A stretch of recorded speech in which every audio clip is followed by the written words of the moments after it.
The CBS Radio Mystery Theater presents...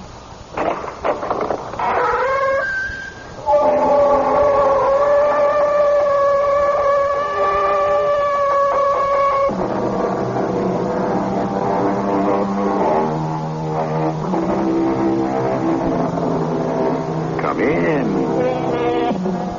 Welcome. I'm E.G. Marshall. It might occur to you that since I lived so much in the world of the macabre, I could become jaded. Nothing could be further from the truth. For the deeper I delve into Satanism, the occult, the mystical history of the past, the more I realize how little I know, how much is yet to be revealed. An example, this tale, a quiet and unassuming one, but filled with such brooding and haunting terror that I'm sure you will share it with me. I love you, but we are of different faith. To hell with faith and church. I will still make you mine. You never can. Never in this world. And in the next. If I cannot have you alive, no one shall. Dios, forgive me for what I do. Oh, don't. Too late. But not you. The God of Caesar faith will ever forgive.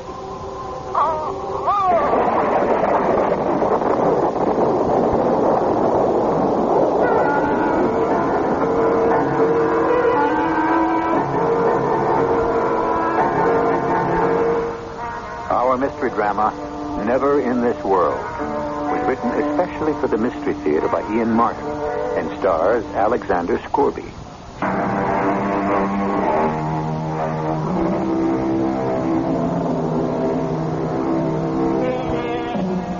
According to legend, if a man walked withershins about a church, he would walk right into the arms of the devil. The word withershins is of Gaelic derivation and means to walk contrary to the path of the sun, or counterclockwise. This is the story of an American of Scottish background who, on an idle fancy, challenged the legend at the beginning of this century and stirred up old ghosts from 2 centuries before. Oh, there. Steady on now. All right, Mr. Blodgett. You and Martha handle the bag. Yeah, I'll take care of that, Miss Campbell. Now, take my arm, David, and step down carefully. Oh, don't be foolish, Lucy. I can manage by myself. After the siege you've been through, right at death's door? I only had the influenza. That was months ago. Followed by what amounted to a nervous breakdown. That's why we're up here again. Dr. Chambers is an old fusspot. Oh, nervous breakdown. Just plain debilitation, dehydration. But no matter. I'm grateful to him just the same. Oh, smell that good New Hampshire air. Never mind smelling it. Feel it. Chilly as always. You get right in the house. In good time. First of all, a little walk. I think I'll stroll on down, see how Ephraim weathered last winter.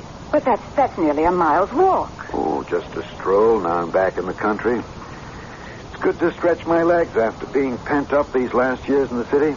You walk slowly, you hear? And be sure to be back here for dinner on time. You know I don't like to be kept waiting. Yes, dear, I know. Married 24 years to a good woman. No doubt about Lucy being that. She reminds me of it often enough. A placid, uneventful life. Successful business. One child, the delight of my life.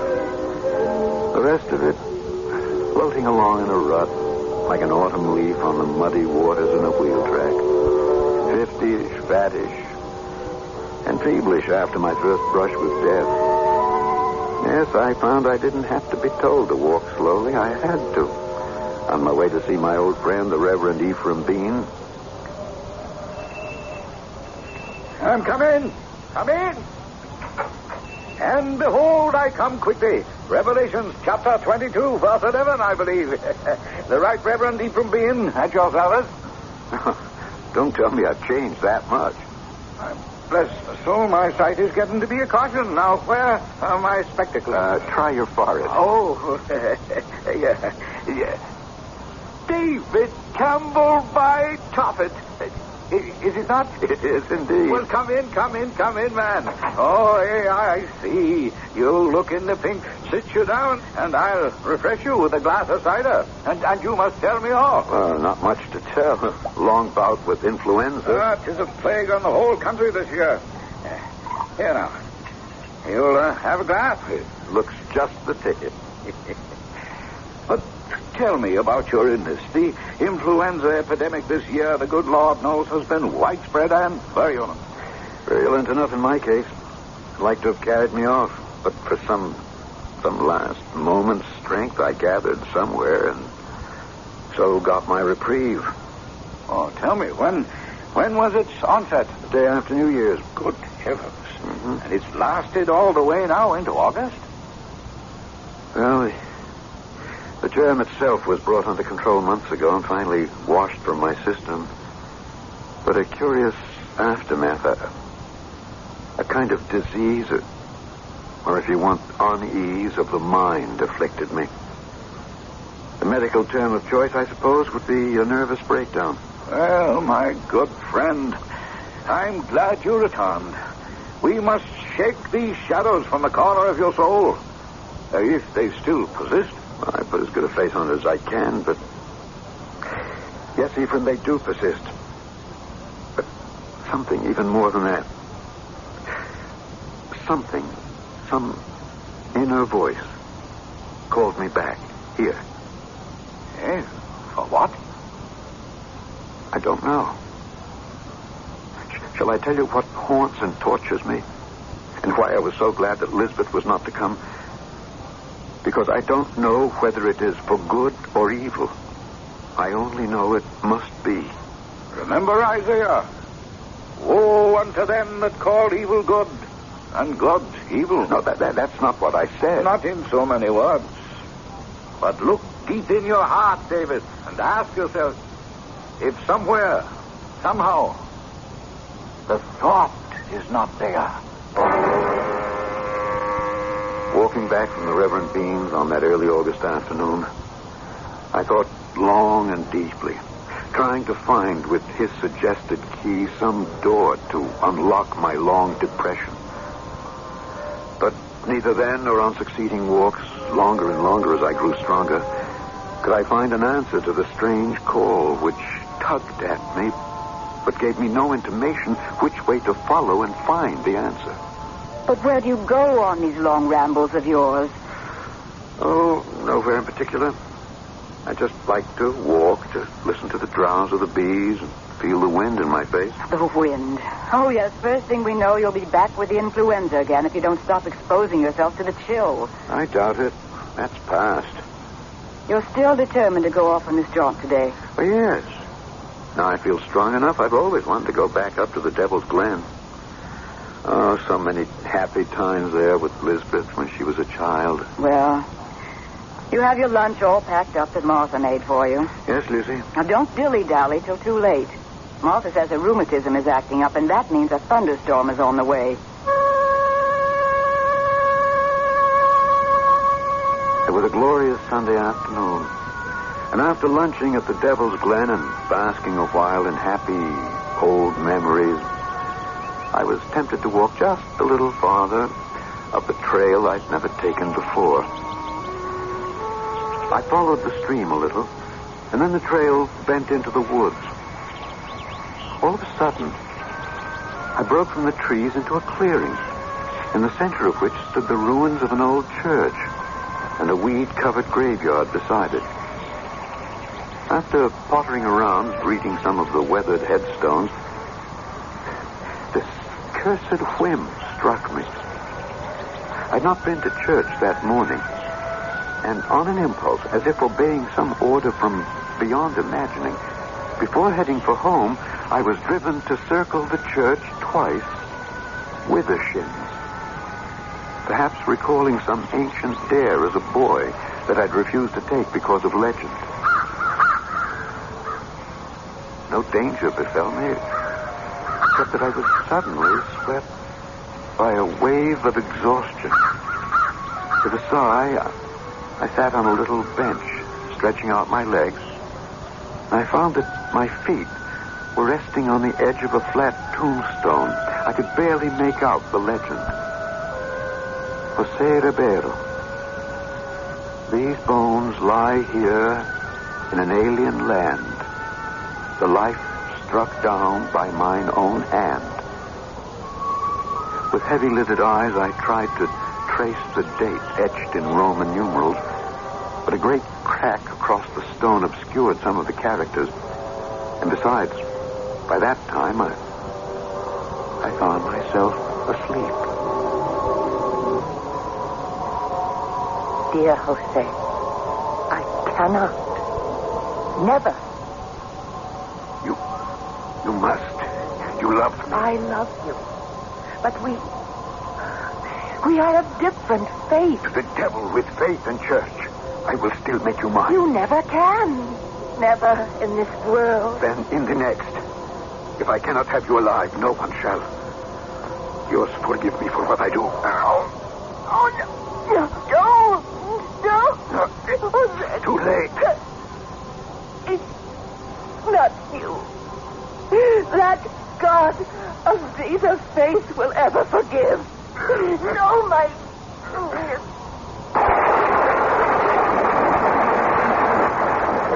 I was literally galvanized awake by a bolt of lightning which must have hit the tree. It was dark, and the thunder continued to grumble menacingly, so with what wits were left to me, I fled the dream and the storm and ran pell-mell for home.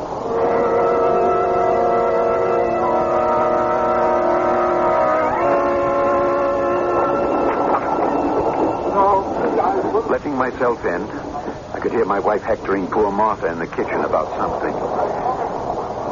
Gratefully, I stole upstairs, leaving my dripping greatcoat in the hall. I shut my bedroom door behind me, locking it with some strange reflex. I found a match not too wet to strike, and fumbled with cold fingers to light the lamp. I trimmed the wick, and I put the chimney back. Then I turned up the lamp and checked my pocket watch. Still time for dinner. At least Lucy could not complain of that. Now, holding the lamp, I crossed to the mirror and... Oh, God in heaven! Who was that? That dark, fierce, lean and saturnine face of a stranger whose eyes burned into mine as he looked back at me from the mirror. Who indeed? Dark? Lean? Certainly not the reflection of red-haired, melancholy, but gentle David Campbell. Who else, then? Why? And how? Can a childish superstition about rounding a church the wrong way really raise up the devil? I'll return shortly with Act 2.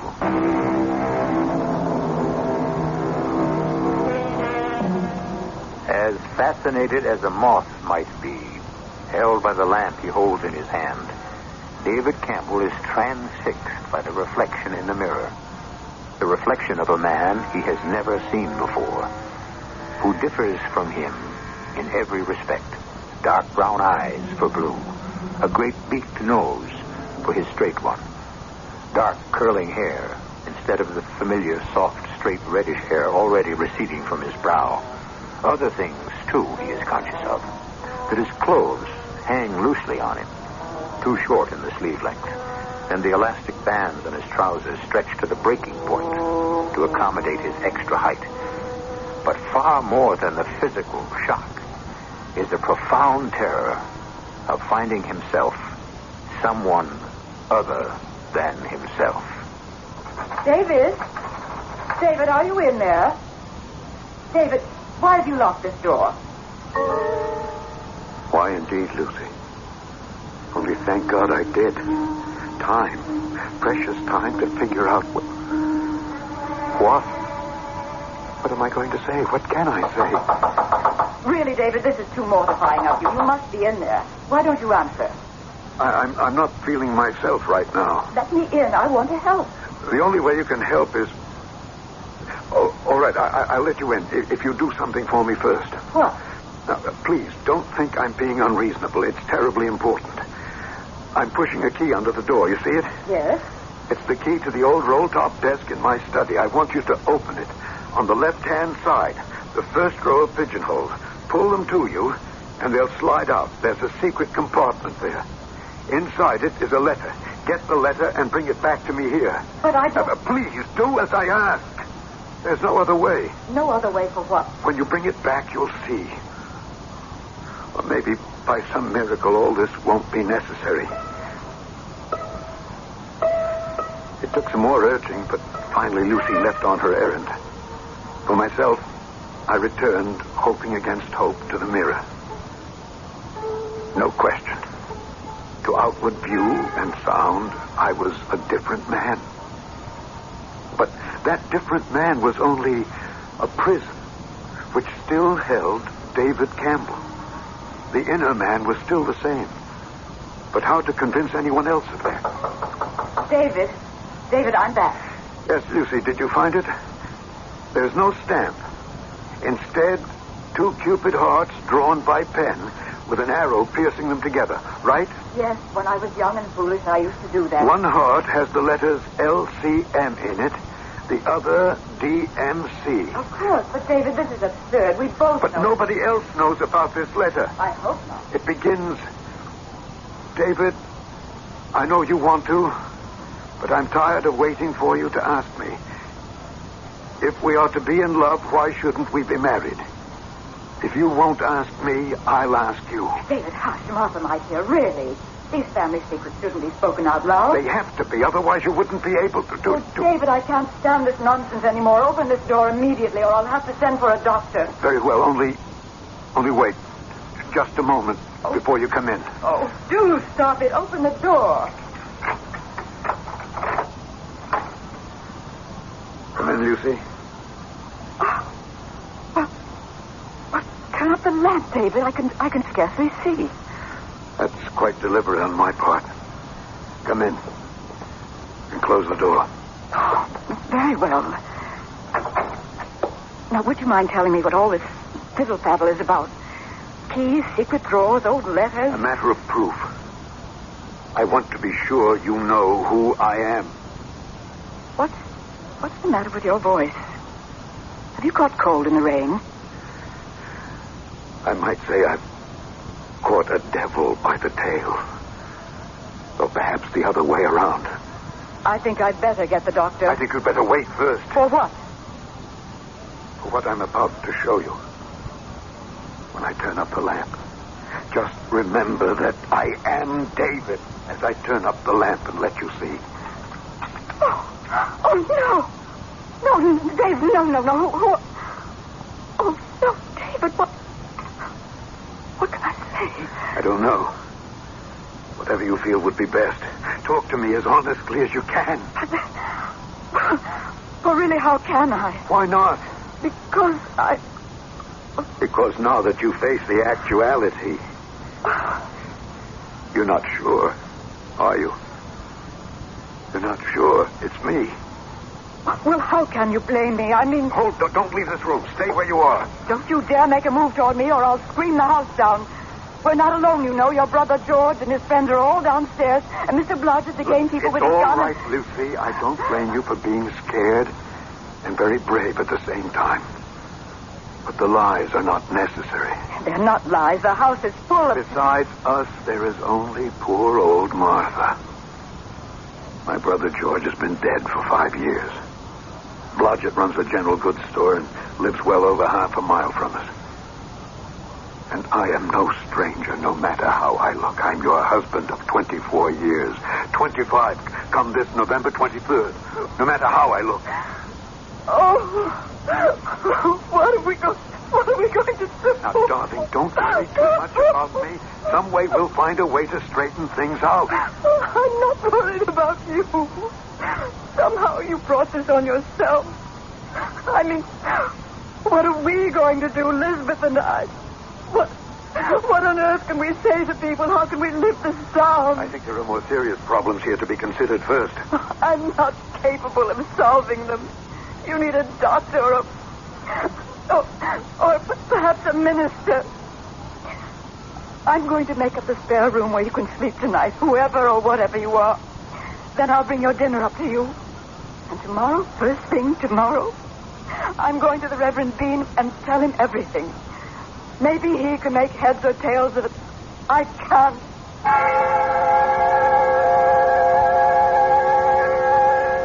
Lucy spoke about you suffering some sort of change that... I bless my soul. Yes, indeed. You do find me changed, then? Oh, without a doubt. I'm rather sorry. I thought to bring my spectacles for once. Do you recognize me by any chance? Not while I wear these. There, I think I shall remove them. And the shock will be less profound, David. Then you do believe I am David? I am a man of faith. But my looks, my voice... A shock, I admit, when seeing all too clearly. Yes, David, I accept you for who you are. But how can you? Because you asked me to. Tell me, how have you suffered this change? I could feel the sting of tears behind my stranger's eyes at the simple kindness of this good man's faith and his friendly trust. I told him what little I could of my walk that day, of my discovering the ruined church, of my sudden weariness, my sitting by the grave of the man named José Ribeiro, my falling asleep, and the waking to the lightning striking the tree. And all the while I told him, the hope in my heart was sinking slowly as I watched the expression on that open face, too ingenuous to hide any emotion or thought. José Ribeiro? Yes. Never heard of him or any such family here. You don't believe me after all. Did I say that? You didn't have to. I believe the transformation. I believe that no matter how you look or sound, you are my dear friend, David Campbell. Now, other things are something else again. What other things? I've lived here all my life in Tamilworth, man and boy. I know this country like the back of my hand. I've no doubt no one knows it better, Ephraim. But just what are you getting at? The church, ruined or otherwise, the clearing in the forest, the graveyard. A man named José Ribeiro. I tell you this solemnly, since I know every tree and trace of all that area. David, my old friend, there simply is no such place. Nor would any protestation of mine sway him from that stand. And I must admit, he had shaken me. There was no recourse. I must return there and see for myself. Easier decided than accomplished. These days, Lucy watched me like a hawk. And of course, I dared not show myself in front of Martha, to whom I would be an unexplained stranger in the house. But finally, a day came. David, What's the matter, Lucy? Nothing. It's just so difficult to call you by name when, looking at you, I cannot recognize the man I married. And yet... What? Come to the light a moment. Yes. I do believe... I think perhaps you're starting to change back. Oh, don't hope too much. I suppose it's just an illusion that I'm growing used to. No. I will never get used to it. No, I have to go marketing. Don't leave the room. Martha is in the house. Just don't lock me in. I can't stand that. Give me the key. Promise you won't do anything foolish. That I can promise with all my heart. As soon as I saw Silas Blodgett drive Lucy off, I stole down the stairs, past Martha, busy in the kitchen, and fled down the street. By the time I reached the Devil's Glen, it was late afternoon. A hazy day with the sun trying to burn through a low cloud cover. I hastened up the path I remembered, holding my breath. And suddenly, there I was, back in the familiar clearing. The ruined church, the graveyard, the shade tree, part blackened by the lightning bolt that had hit it. The tortured, broken tombstone twisted with a huge crack beside the seat I had sat in. Only one thing was different as I approached. On the seat, still as death, leaning on a stick as though waiting, was the figure of a woman whose pose suggested incredible age, but at one and the same moment, a timeless beauty. Her head was shrouded in a veil, so this was only an impression as I approached her. Am I intruding? Of course not. I hope you will forgive me, but I've been ill, and I would like to sit down. May I join you? Need you ask? Sit, my darling, by me. It is so long that I've waited for you, but I knew that somehow, at the last, you would come back.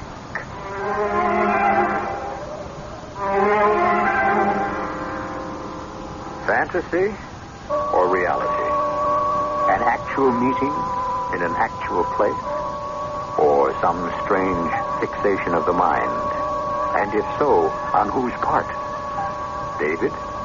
Or the woman who turns, casting the veil aside, a face that is at once as lovely as it is ancient? A woman who, with eyes half shut, might appear to the beholder, as she does to David, the loveliest and most desirable thing in the world. I'll return shortly with Act 3.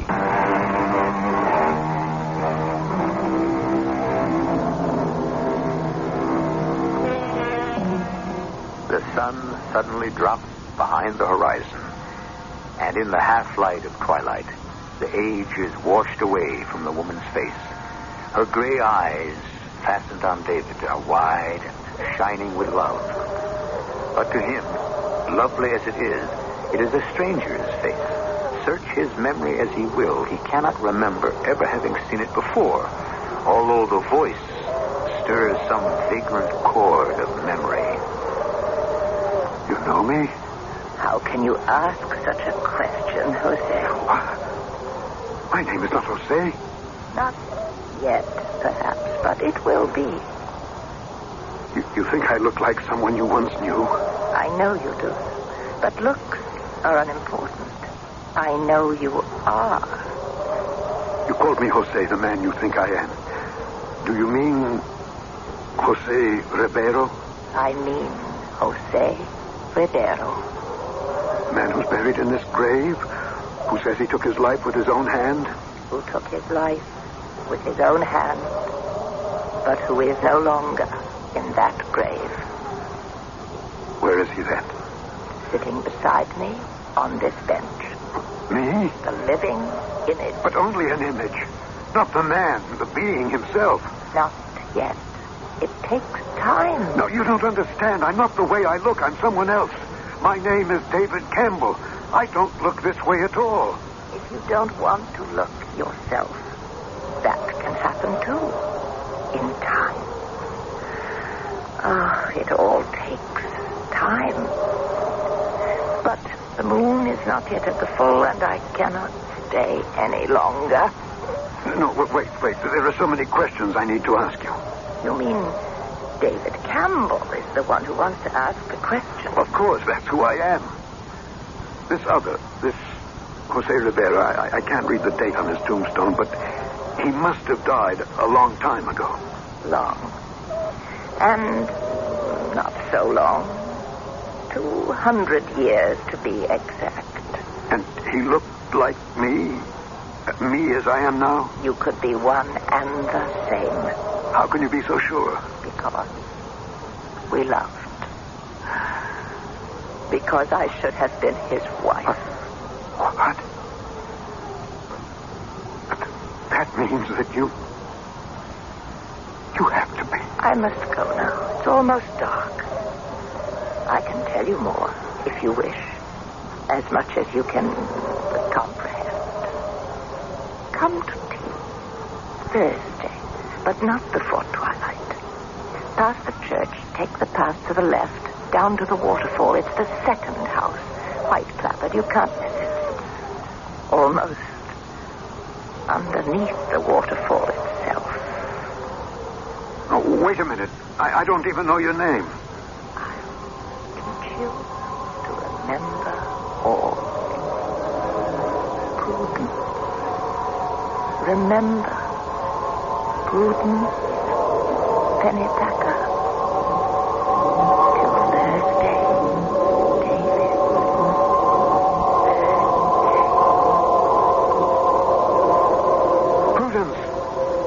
Prudence! I was suddenly conscious that the night was pitch black. Flecks of light floated behind my eyes as they might when closing the lids after watching a shooting star. A sudden idea crossed my mind, but in the dark, it wasn't feasible. Besides, I would be in enough bad odor with Lucy being late to dinner as it was. It could wait till Thursday. I was convinced I knew the answer anyway, to that one question. The others I could hardly wait to pose. I thought I had enough problems on my hands. I didn't reckon on the others that were about to rise.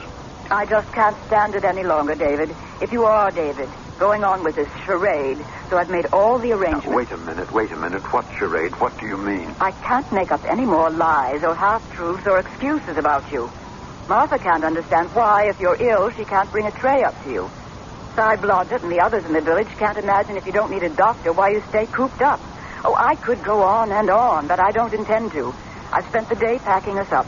We're going back to Boston. Take you to Dr. Chambers or whoever he recommends and get you the treatment you need. I'm not leaving here before the end of the week. You go to Boston and get a good look at the world you think is turned right side up. Then come back. I have a feeling that within the week I'll know where the future lies. Or if there is any at all for me. Oh, really, Reverend Bean, you didn't have to have me over for meals all the time like this. The idea was for your housekeeper to drop them off at my place. Well, she did. A couple of times. But it's easier this way and provides me companionship. Besides, I had to see you today in order to write a shocking piece of information I gave you. Oh, about what? Your ruined church and graveyard. Oh? I've been searching through our church records. Unfortunately, very scanty and full of gaps. But I find I was wrong. There was indeed a church, and I have no doubt a graveyard, on or about just such a site as you mentioned. How I could ever have missed its ruins myself, Well, probably so overgrown you could never find them. Well, then how could you? Because I was intended to find them. Gee, why you? If for no better reason than I walked about the church with the shins. With the shins? Yes. Ah, yes. Ancient Gaelic tongue. Who with a devil is a first compactor begins. He first must have us the church with the shins. Anonymous. Do you believe in the devil, David? Do we believe in God? If there is one, there has to be the other. I believe I've made an unwitting pact with the second. No, even granting that, you can still be saved. If you were indeed a kind of reincarnation of Saint Rebel, if I remember his name correctly. You do. Then more and more you are throwing off his influence and returning to yourself. Oh, David, I declare, the sun makes your hair seem full red again. And you're getting back your own nice, comfortable, roundy look. So there's still hope for me? Always has been. You say there was such a church, though, as I have described. Oh, dear me, yes. Built and established in 1695 by one Hiram Pennypacker. Pennypacker? A curious old name.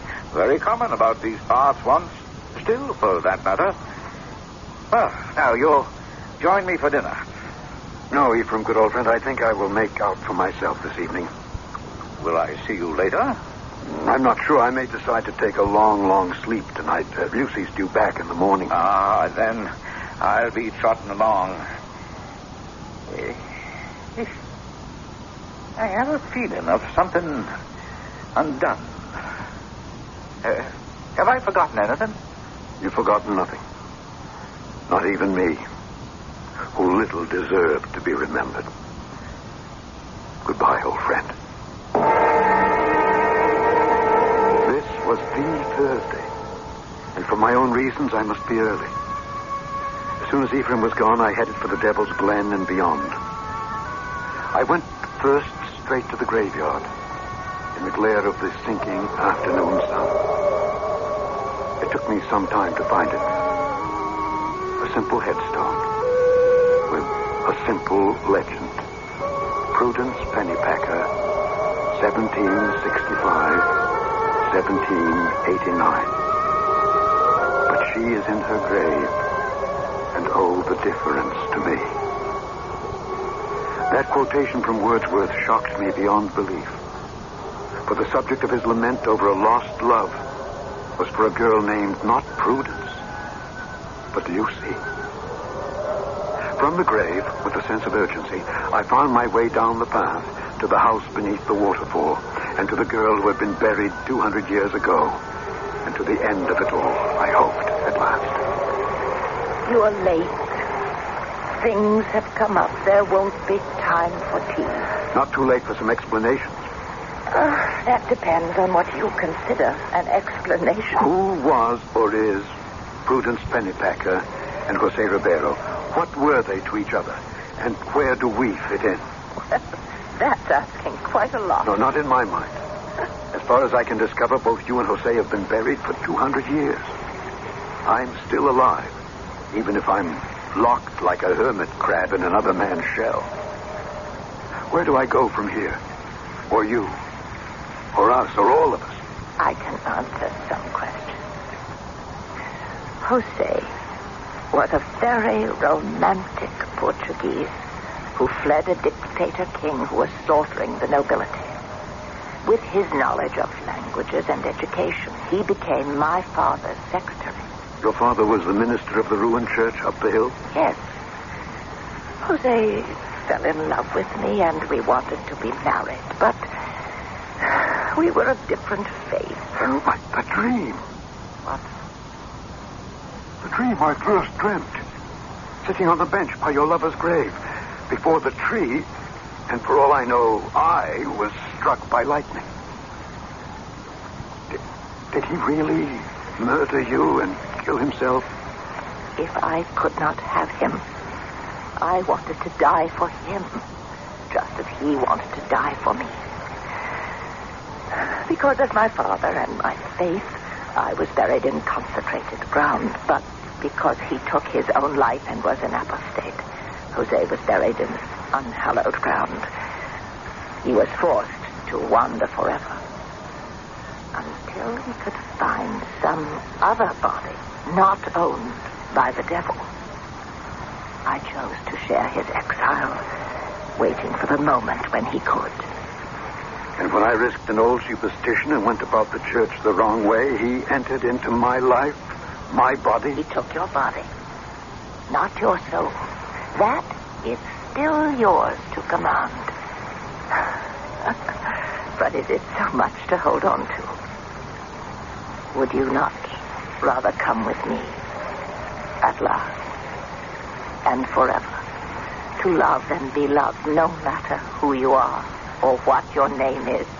I want to, and yet I don't. I'm afraid. Maybe I can still find my way back to what I was. So go ahead. Try. Perhaps you can if that's really what you want.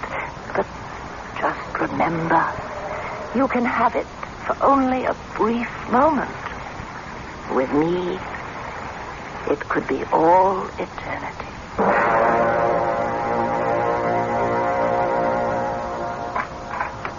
David. Oh, God, I've been so worried. Where have you been? To the edge of beyond. What does that mean? It doesn't matter. What brought you home so soon? Lisbeth, she was so worried about you. And I'm so glad now I came. Are you? Yes. You look wonderful. your old self again, aren't you? Oh? Yes, Lucy. We must start building you up with right food and rest, right? Yes, Lucy. It's a positive miracle. You look exactly like yourself again. It's all over, isn't it, whatever it was?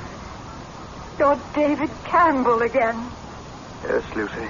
Just the way you always were. Yes, Lucy. Oh, I could look in the mirror. And there I was. Day by day, my looks had returned to exactly what I had been to begin with. What I had neither the heart to tell Lucy, or perhaps even face myself, was that as my physical form remade itself outside, so inside, my soul, my character, my personality, name it what you want, was bewitched out of itself. The passion, the anger and violent emotion that ran within me was almost more than I could restrain. And I knew it would never be satisfied till I had and owned Prudence. I would destroy everything for that. You see, Lisbeth, even myself, I was possessed. Damned forever.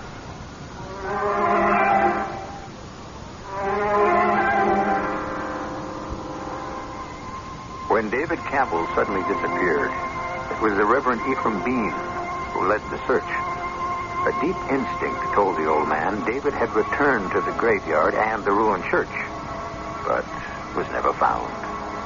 What was found was David's body, floating in a pool underneath a small waterfall not far above the Devil's Glen. The body lies buried now in one of Boston's most exclusive cemeteries.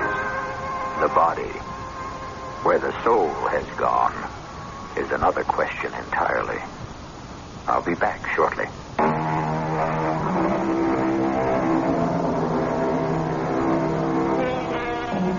So let us end this tale, as the Reverend Ephraim Bean might, with a quotation from Shakespeare out of a play named The Tempest.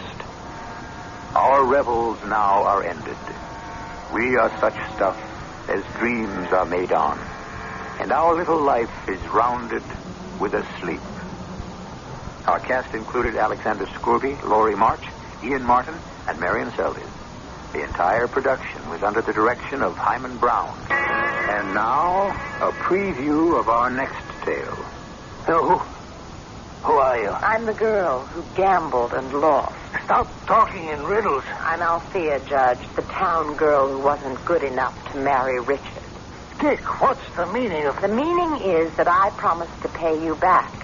And I'm giving Dick $1 million to kill you. Well, this is crazy. Show him the revolver, Richard. This is a joke. It's a... Nobody should joke with a loaded .38 in his hand. Dick, after all I've done for you... What have you done for him lately? Yes, I swear to you, I'll leave you everything in my will. Here, I'll even write it out now and sign it. Can you leave him $1 million? No, you don't have that much, and that's my bid. Dick, you can't kill me. I've known you since you were... Shoot him. This is E.G. Marshall inviting you to return to our Mystery Theater for another adventure in the macabre. Until next time, pleasant dreams.